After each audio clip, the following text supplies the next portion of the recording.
and thank you for joining us for Inside HubSpot Marketing. This month, we're so excited to welcome Carly Stec, the editor of HubSpot's marketing blog. Today, she will bring us through how HubSpot's blogging team is using the pillar cluster model to restructure their editorial output, as well as lessons learned during our most recent blog email subscription overhaul. If you have any questions or want to join in on the conversation, please tweet using hashtag HubSpot Marketing. Hashtag Inside HubSpot Marketing, and we'll get to your questions during Q&A at the end. Now I'll hand it over to Carly. Great. Hello, everyone. Thanks for the intro, Abby, and thank you all of us for joining us. I'm really excited to have an opportunity to chat with you guys about blogging and content and some of the really cool projects that we've been working on the blog over the last few months. So again, thanks for joining, and I hope everyone gets something out of this. So before we get started, I just want to reintroduce myself here. Again, I am Carly Stec, and I'm the editor for HubSpot's marketing blog. At HubSpot for just about 2 years. I've been the editor for around a year, and I got my start actually as a writer for the agency content and the marketing content a couple years ago. So really interesting to sort of switch from being on the writing side of things to running the whole blog. It's a little bit more challenging and a little bit more fast-paced, but it's been a great journey so far. So again, here's my Twitter handle, and the hashtag is Inside HubSpot Marketing. Feel free to send me questions afterwards or during, and we'll do our best to get to them at the end. So before I dive in, I did just want to give a little context around my team and sort of where my role sits on the larger marketing department. For any of you that have visited our Cambridge office before, I'm sure you're aware that we have a really large department. We also have a very large content team, which my team sits within. So I came up with this little org chart here for you guys to see. We're sort of separated between 3 sections. So we have the marketing blog, and that's me and my team. We have agency content, which, as you guys know now, lives on the marketing section, and that's head up by my colleague, Carla. And then we have the sales blog, which is head up by my colleague, Asia. And she's alone right now, but we actually just made a new hire on that team, so she'll have some support in the next coming weeks. We're really excited to be expanding the team. And again, everyone rolls up to our managing editor, Emma. So she sits on the top there. So that's just some context around where our team sits. I get questions a lot about how we're structured, so hopefully that clears some of that up. And of course, because this is a partner webinar, I would be remiss not to include my old Impact family. So a shout out to the folks at Impact Branding and Design. That's where I got my start in content marketing, my first job out of college with those folks, and nothing but good things to say about them. If you guys aren't familiar, they are a HubSpot Diamond partner, so just wanted to give a quick shout out to them. So let's go ahead and take a look at the agenda here.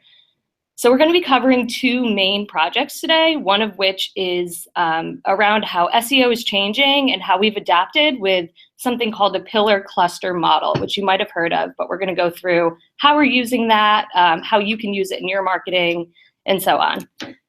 And then the second half, we're going to spend on a project around email, which is really near and dear to my heart, something that I've been working on for several months now, of overhauling our blog email subscription. And after that, we're going to take some time to run through some questions. So let's go ahead and move into these.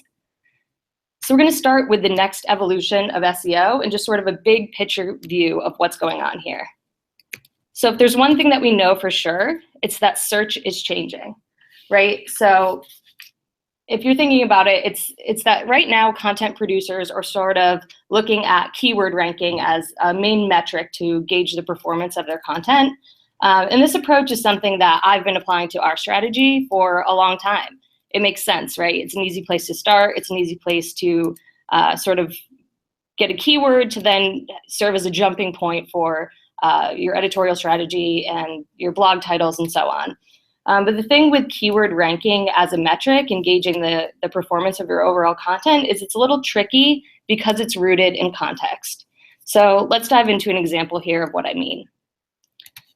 So if you take a look at this example, you'll see that SERPs are now localized. So if I was looking for pizza delivery by our Cambridge office, and I put that into Google, I would get something that pulled up sort of like this, which is showing pizza places in our area.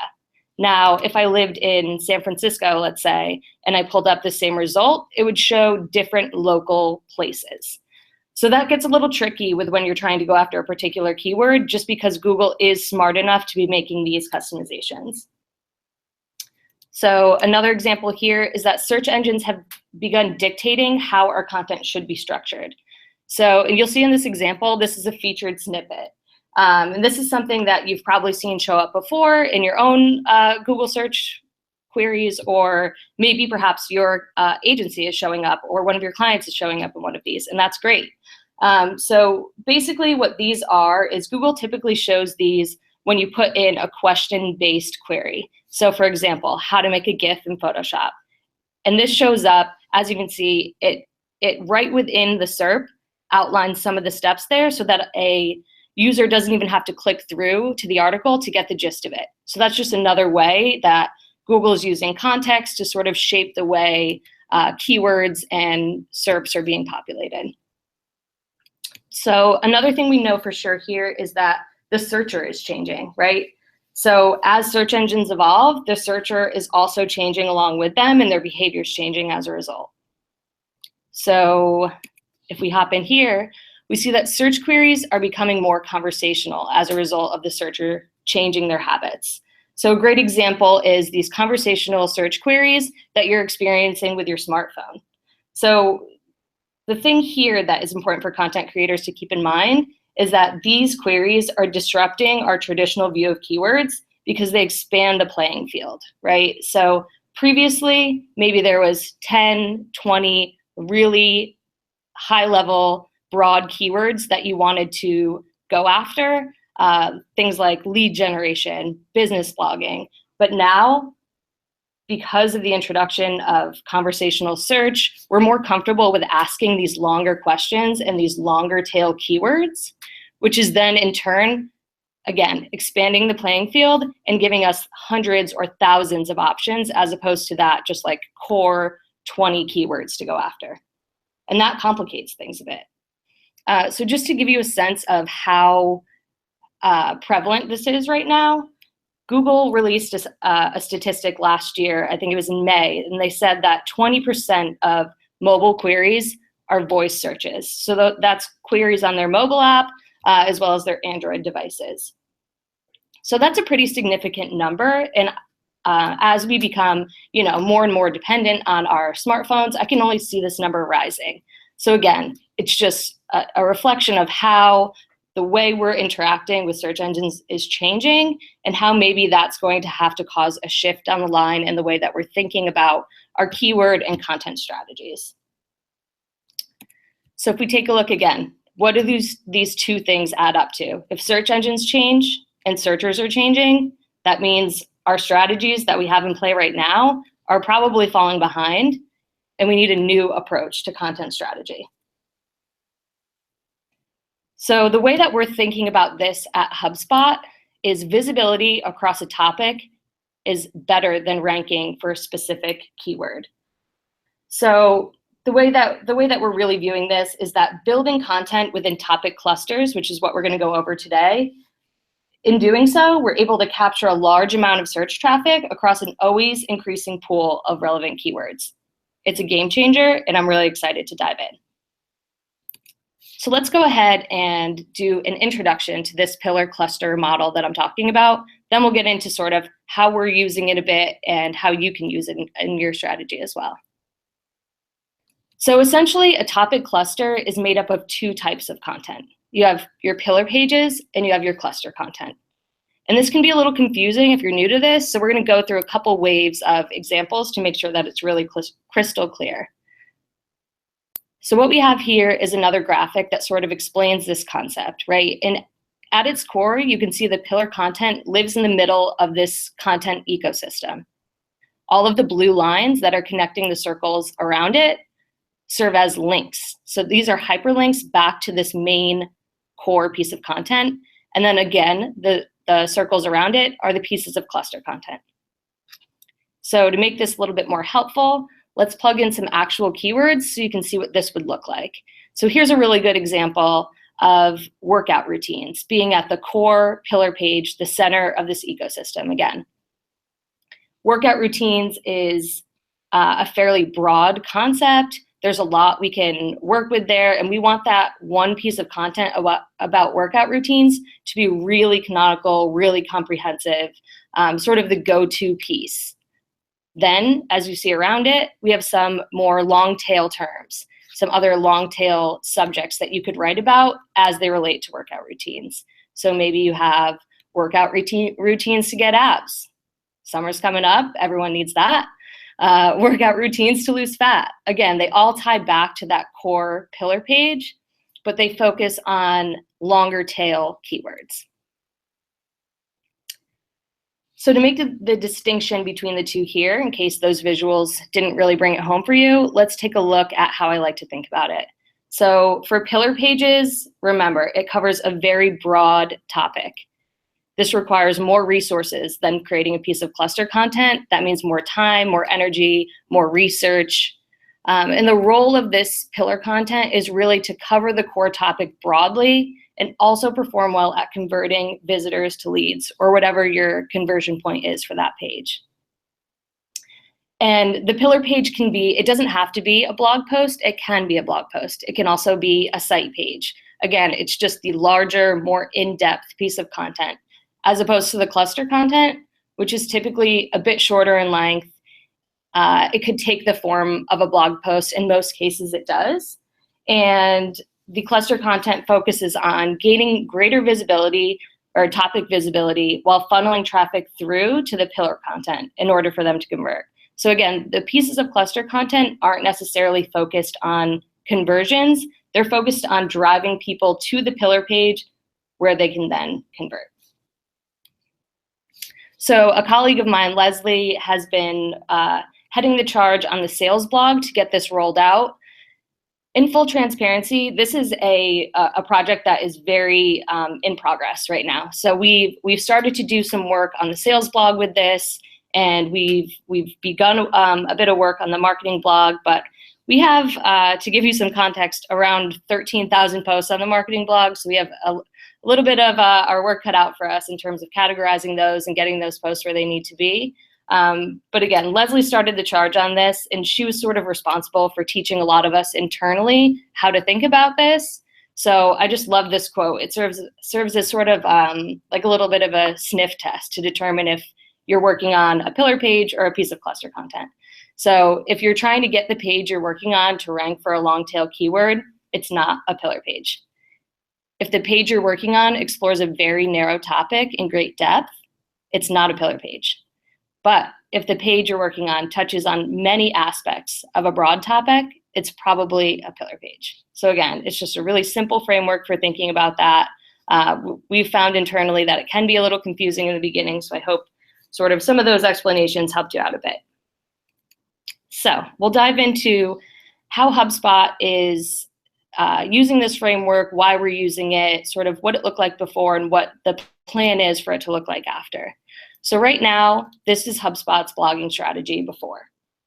You can see the master URL here hosts the homepage and then links out to all of our subdomains and subdirectories. So that's our marketing-specific content, our agency-specific content, as well as our sales-specific content. The issue with this is that as HubSpot produces more and more content, we create more and more blog pages, the structure becomes more and more complex, and when there's no uniform linking structure in place, things can get pretty complicated. So this setup makes it hard for search engines to crawl through all the pages really quickly, again, because there's no logical connection between what we're posting and what we're linking back to. It's really just sort of all random. And without a plan, we're left with a lot of blog posts that are covering the same topic, right? So if you remember, I said that there's approximately 13,000 blog posts on the marketing blog. And as you would imagine, some of those posts are the same. They've overlapped. We've probably written maybe 2 or 3 blog posts around landing page best practices. And then when it comes time for someone to search for that, we might be ranking for it 2 or 3 times on page 1, which sort of cannibalizes our own efforts there. It'd be better if we could just drive someone to one really concrete all-in-one tell-all page about landing pages, as opposed to having sort of those competing efforts. So this is something that we recognized wasn't working. We needed a more organized approach, and we needed to have a sense of prioritization and in terms of what topics we wanted to be creating visibility around and in what order.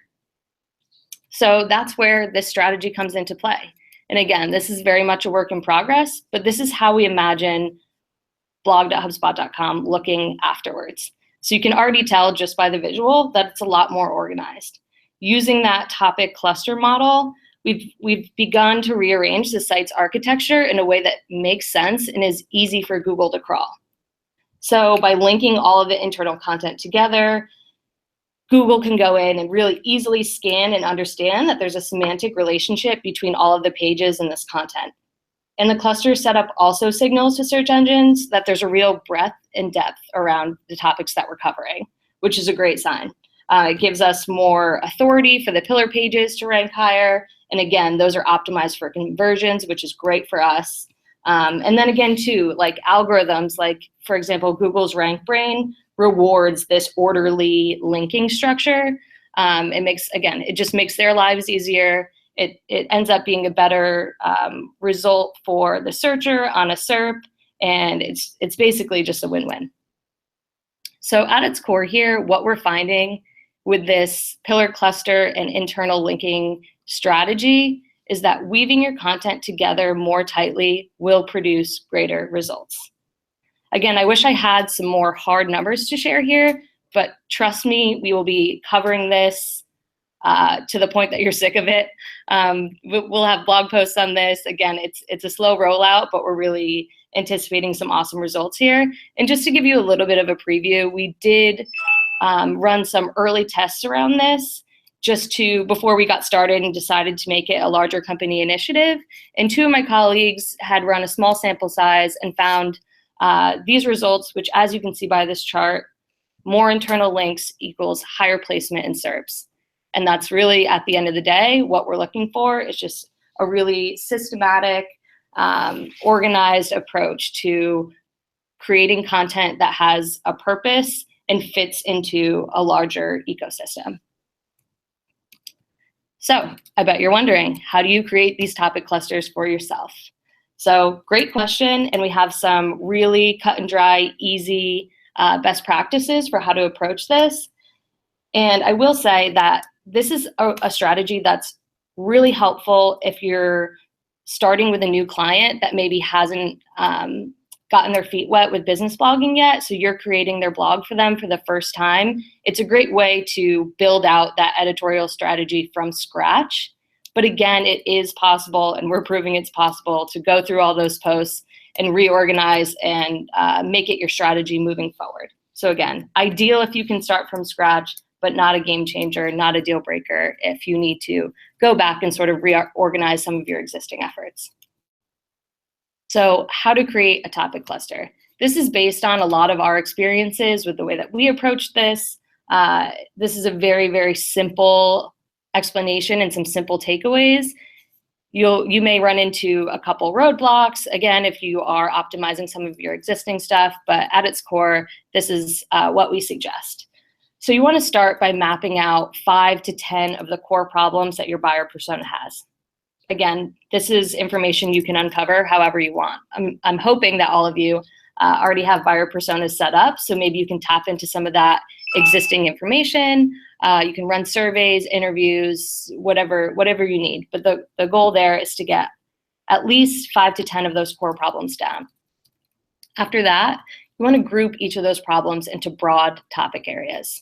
So maybe your client wants to, is having a demand gen problem, and you want to focus on lead generation. That would be a broad topic area, right? So you want to build out each of the core topics with subtopics using keyword research.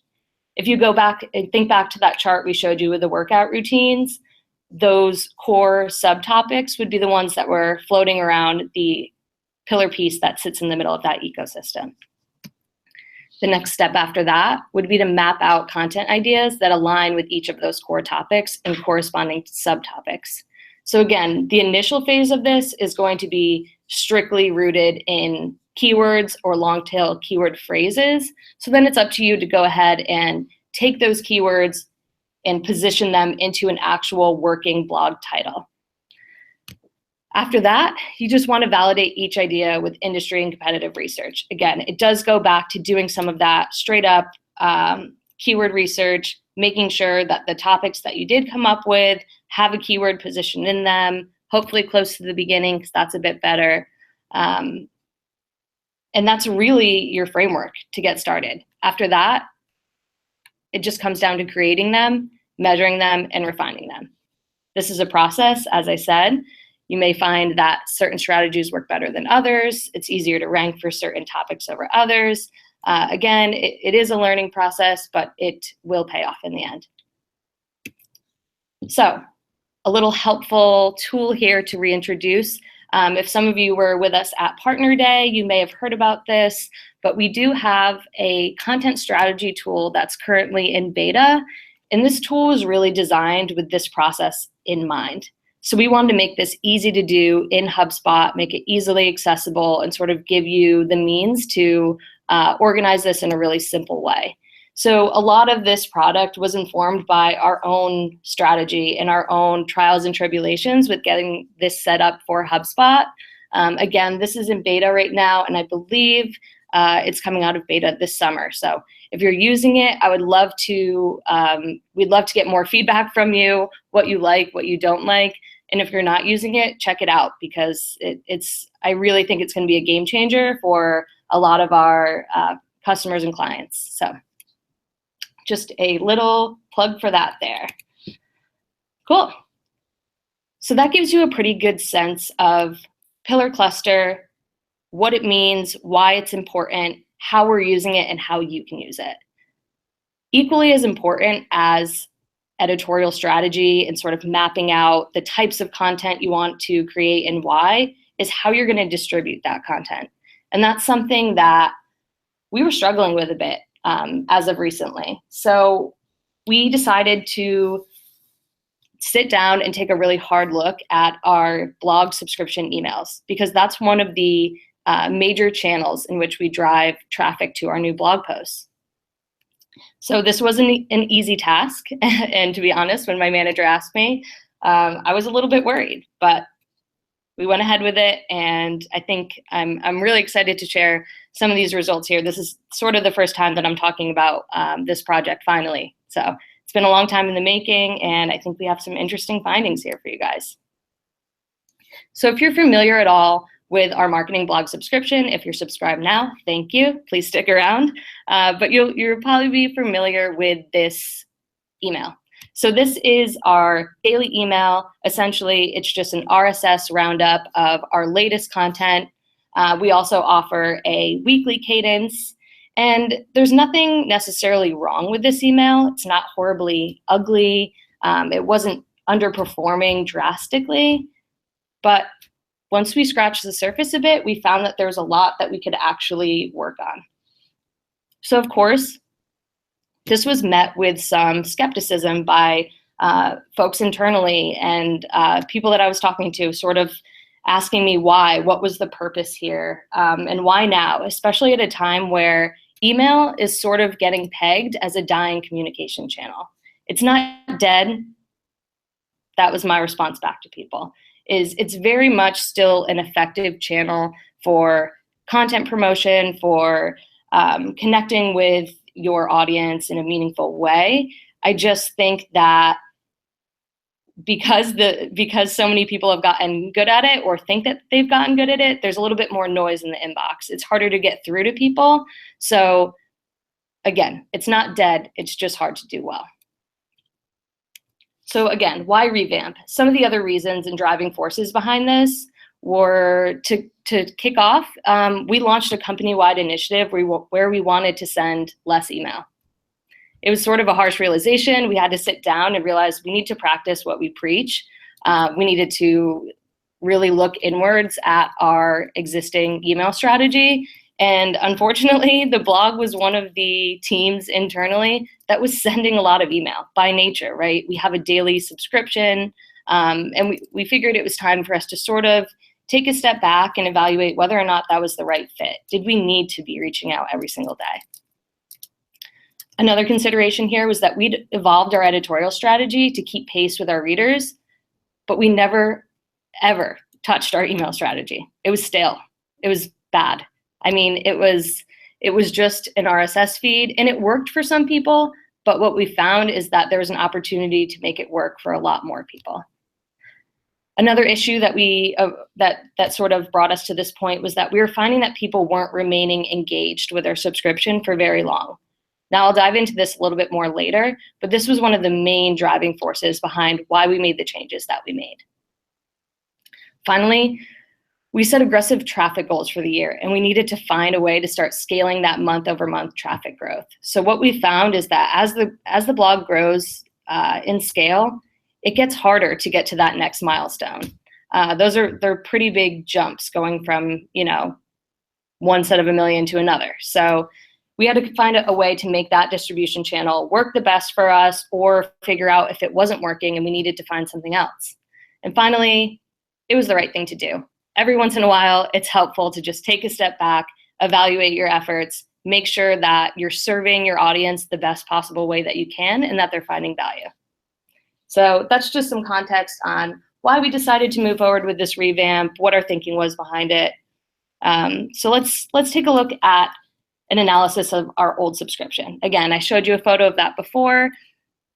It was a simple RSS feed that we were sending out on a daily or weekly cadence. So I decided before we decided to move on to anything new, we had to take a look at that subscription and see what was working, what wasn't, why people weren't finding value. So I ran some surveys, I crunched some numbers, and we found some interesting things. So the first thing we noticed is that our subscribers weren't sticking around. So I mentioned this before. What was kind of shocking was once we dug in, we found that 42% of new marketing blog subscribers stopped engaging with our emails somewhere between the first and the second month of their subscription. So that wasn't a very long time. We weren't keeping people around for a very long time, which is a concern. That's a red flag. Some other takeaways there. On average, 16% of new marketing blog subscribers were manually unsubscribing themselves before the 6-month mark. So people were just getting rid of us. Again, they didn't see the value, they opted out. And finally, the marketing blog, on average, was only retaining 22% of new subscribers for 6 months or more. Again, we were losing people. People weren't finding enough reason to stay engaged with our emails, to stick around, and that was a really big issue. Another thing that we found through a survey that I issued to some of our unengaged subscribers was that the reason why they stopped engaging was because they were overwhelmed by the number of emails we were receiving. And that sort of goes back to our company-wide initiative to send less email. So if we take a look at some of these raw responses, you'll see people said, too frequent, would gloss over them as spam. That's bad. That's not a good look for us. I would really like it a couple of times a week, not every day, once a week. Content is good, just send it less often.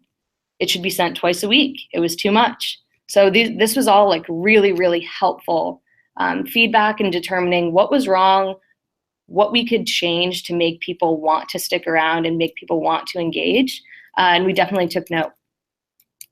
So another issue we found was that subscribers didn't always feel that the content was relevant to their interests.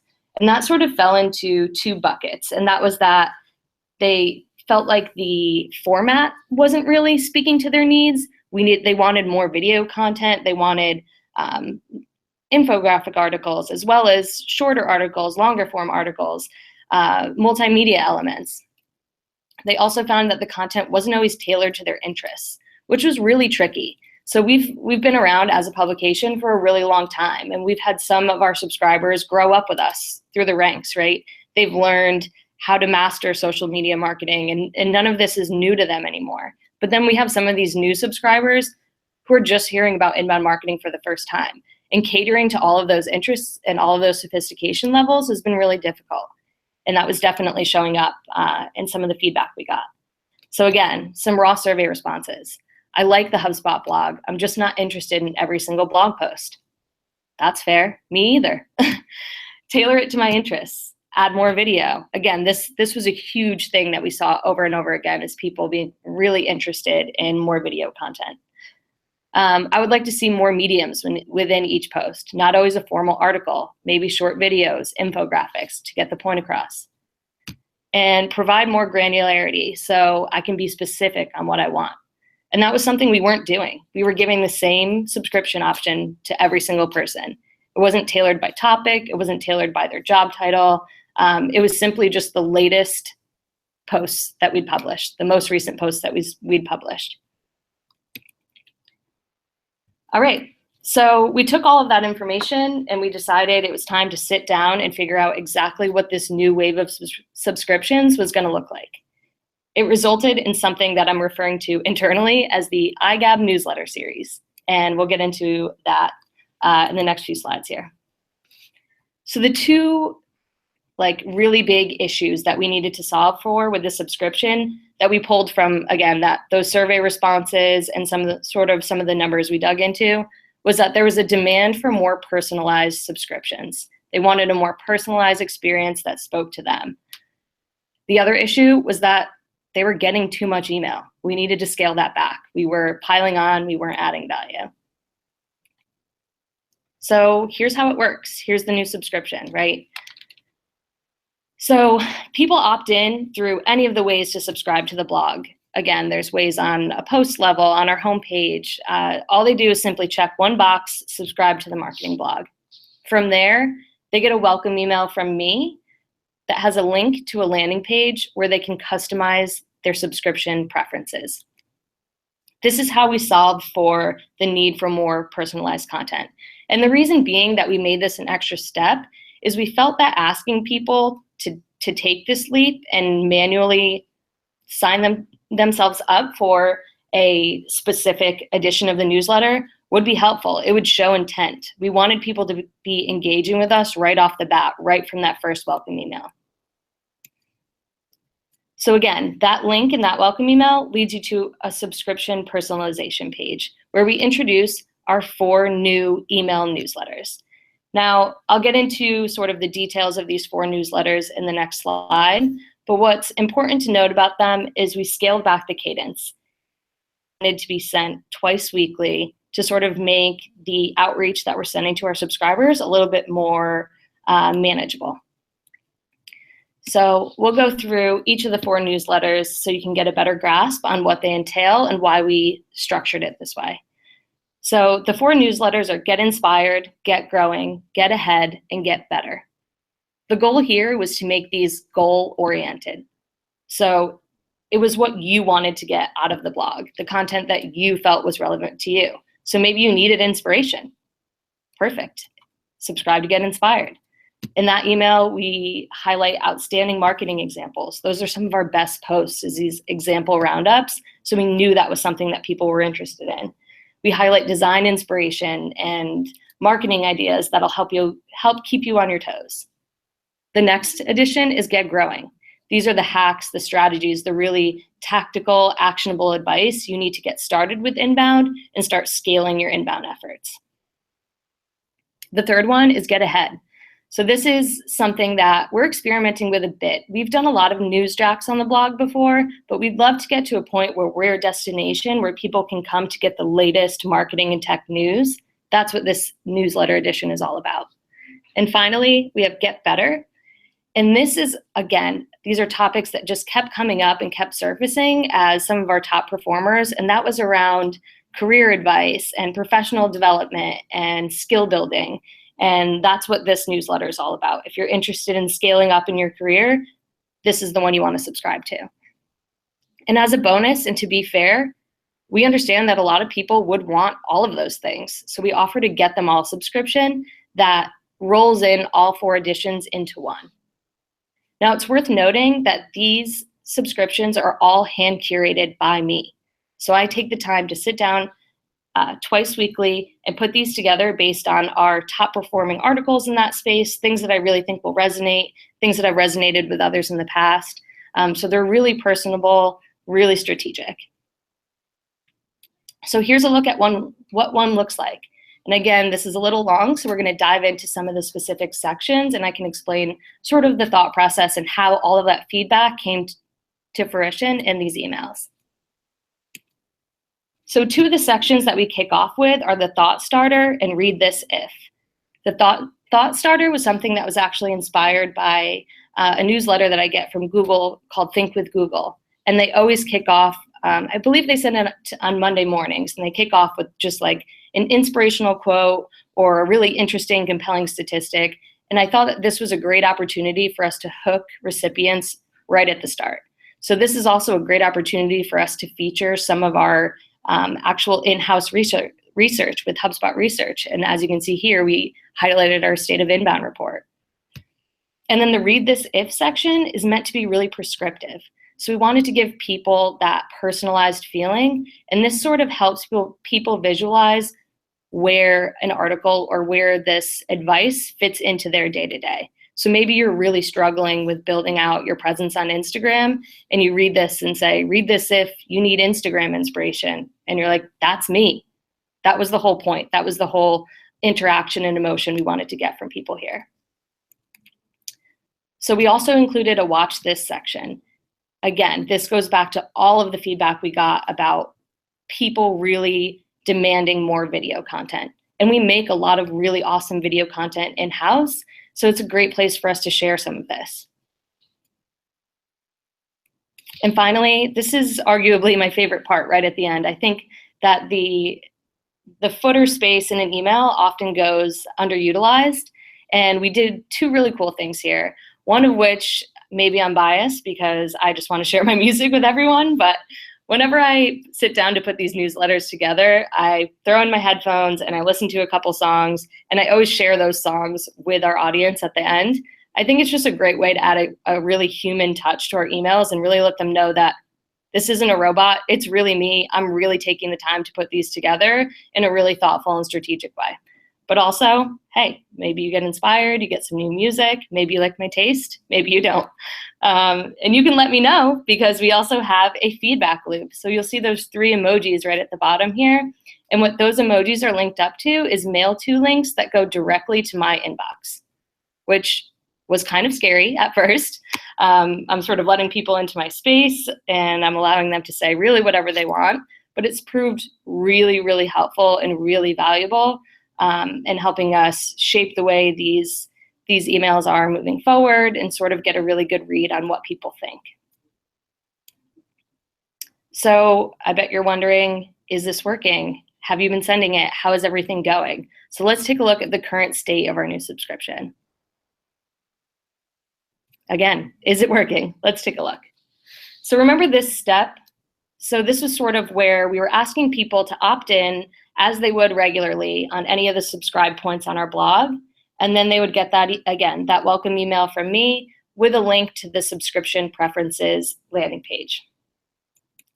As it turns out, that wasn't really working the way that we wanted it to. So it was a little bit challenging, because what we found is that people weren't necessarily flowing into the newsletter lists all that smoothly. And more specifically, they were mostly flowing into the Get Them All list, and that was really the only one that was showing growth.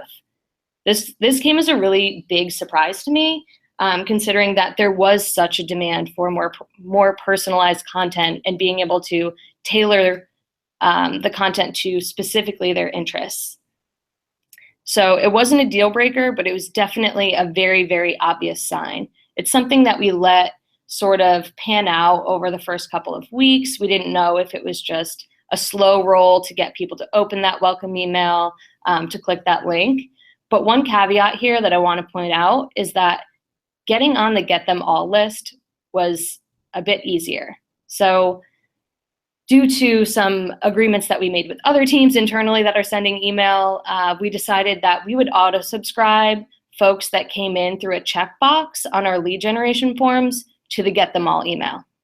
As it turns out, we get a lot of subscribers from that. So all of those people were automatically being auto-bucketed into that list.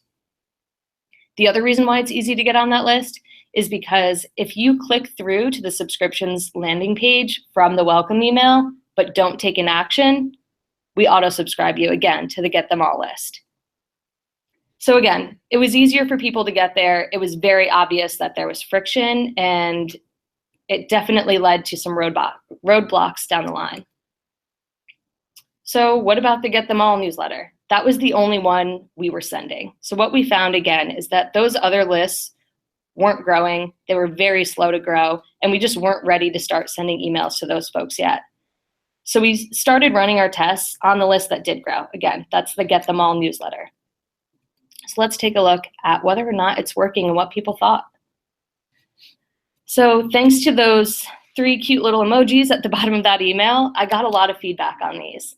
And a lot of it was really positive. You can read these for yourselves here, but essentially people were letting me know that the topics were more relevant to them. They felt it was curated to their interests. It shows that we were identifying where people were now and where they were headed and what they needed. This last one also notes there was a little humor and happiness, and that's exactly what we were going for. We wanted a more personalized, more human experience that felt really tailored to sort of the struggles that you're going through, the content that you really need right now. But of course, there's always a hater. And I got some hate mail. I think I'm better for it, but I wanted to share one with you. So this is an anonymous comment I got that said, "The layout made me want to vomit in my bed. Thank God I didn't." Now, I'm thankful for this piece of feedback because I think that for all of the good feedback, it's really helpful to have sort of this honest, candid feedback from people. It sort of keeps your ego in check. It lets you know that there's still room to improve. I will say that this email was sent to me in Comic Sans font, which sort of took the burn away a little bit. But again, nonetheless, I was very happy to have people feeling comfortable enough to sort of share these open and honest bits of feedback with us. And you know what?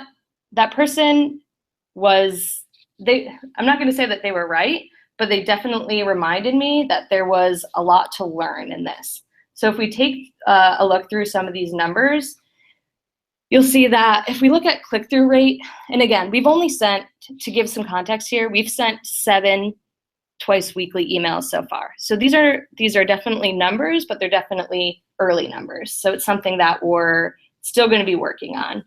And what you can see here is that the twice weekly click-through rate fell a little bit short of the weekly click-through rate, and it was on par with the daily click-through rate. And for context, we only rolled out this new subscription to our brand new subscribers.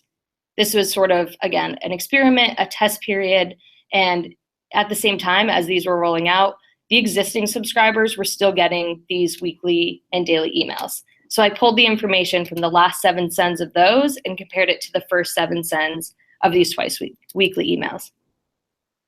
So if I had to take a guess here at what this signals to us, it's that right now, since we're only sending the Get Them All email and it's still a very mixed bag of content, it's a little bit too similar to what our old subscriptions were, right? Those were also a mixed bag. It was just the most recent content. It wasn't centered around a theme.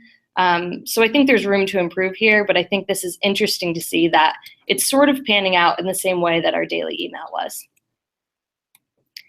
Now, if you take a look at the open rate, you see that the twice weekly editions fell a little bit short of the daily, but they exceeded the weekly. This signals to me that the twice weekly cadence is making sense for people, but that there's room to there's some wiggle room for us to either up the cadence by a day or maybe switch the days in which we're sending these 2 emails. I think that it's easy to get opened when you send every day just because you're top of mind, or people just open it to get it out of the way. Twice weekly, when they hear from you a little bit less, it's a little bit difficult to remain top of mind, but these numbers aren't deal breakers. I think there's a lot of room to improve here. I took a look at our subscriber churn rate, and what I found here was really good news.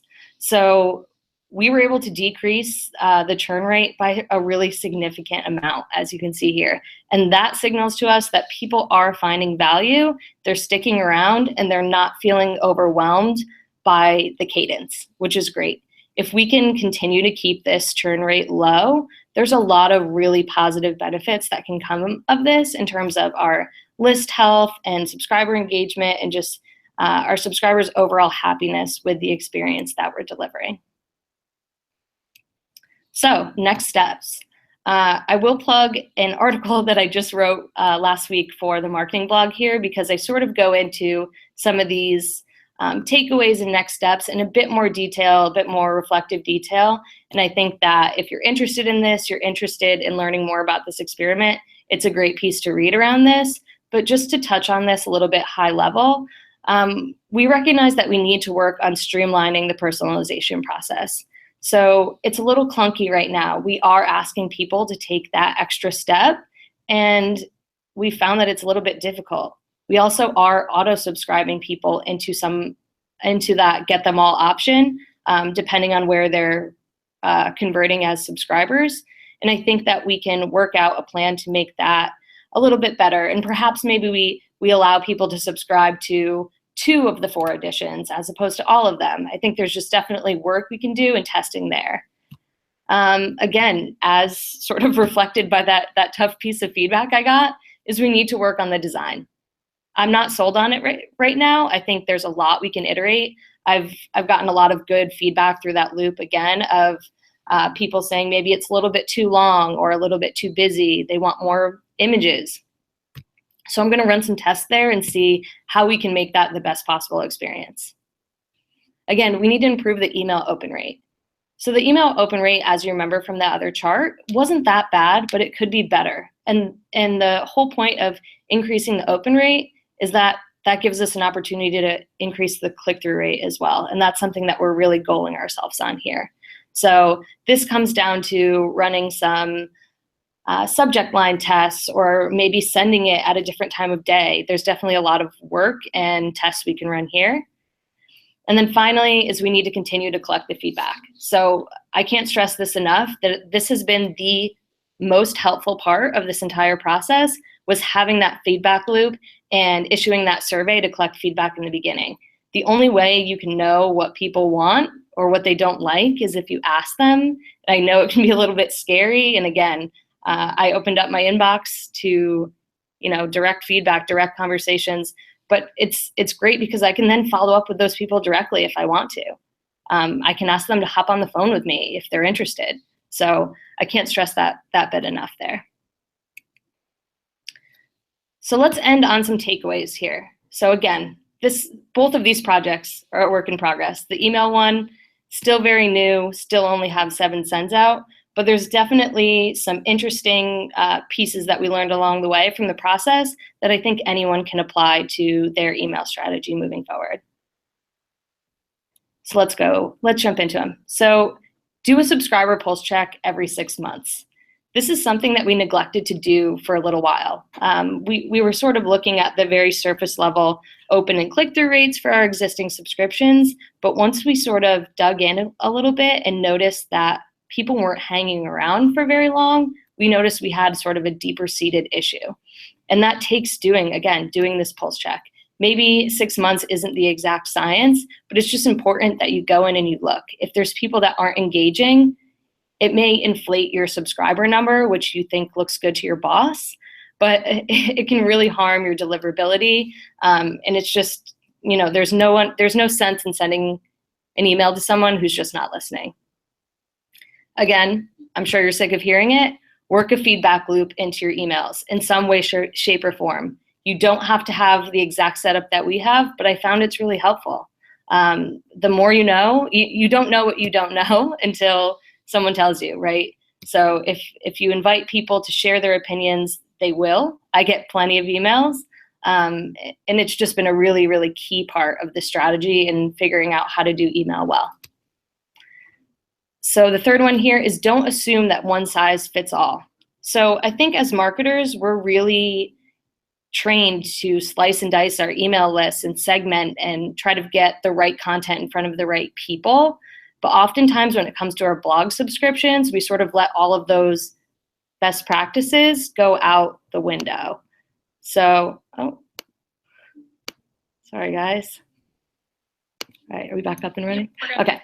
So yeah, so I think, again, we let some of those best practices go right out the window when it comes to our blog subscriptions. We just send out, as we were on my team, we were just sending out the latest content, the latest and greatest every single day. And it was just a blast to everyone that had no real regard for who they were, what they needed, what they were interested in. So I think that anytime you can take a step back and sort of evaluate the emails that you are sending and finding a way to even personalize them a small, tiny bit can make a really big difference. And finally, test, and test some more. So if there's one thing I've learned from this whole process, again, it's been several months of collecting and iterating and finally getting some of these out the door, is that experiments don't always go as planned. So we ran into a lot of roadblocks here. We were learning a lot in the process, and the one key thing we can do here is to just continue to run tests. Again, you don't know what you don't know until you try it. Just make sure that you're meaningful about it and you're making note of the findings and just really applying them to create the best experience that you possibly can. So that's it for me. I hope that you guys found value in these two experiments. There's definitely going to be a lot more content from us around these in the future. These are two really huge initiatives for us this year, and I'm looking forward to keeping them going and sharing those results with you guys when we do have them. So I'm happy to take any questions that we have now, and also, again, to reiterate, if you have questions that we don't get to, feel free to tweet me at Carly Stec using the hashtag Inside HubSpot Marketing, and I'll do my best to respond to those after this as well. Awesome. Thank you so much, Carly. That was really amazing and actionable content. Really looking forward to seeing those results of those tests as well. So definitely keep us posted. We have a few minutes left and we got some questions from partners. We'd love to hear your take. Sure. So one question is, does it make sense that the pillar page would be an initial blog post introducing a topic and then several cluster content blogs as more of like diving into discrete aspects of that general topic? Yeah, so I think that's a great way to think about it. Just the one important thing to keep in mind with the pillar page is that it should be comprehensive. So it should touch on a lot of those aspects that do introduce a topic. It should dive a bit deeper, and then you can really use each of the cluster pieces to do a full deep dive on each of those sort of individual pieces. But yes, I think that's a great way of thinking about it and positioning it in your mind. So awesome. Awesome. Thank you.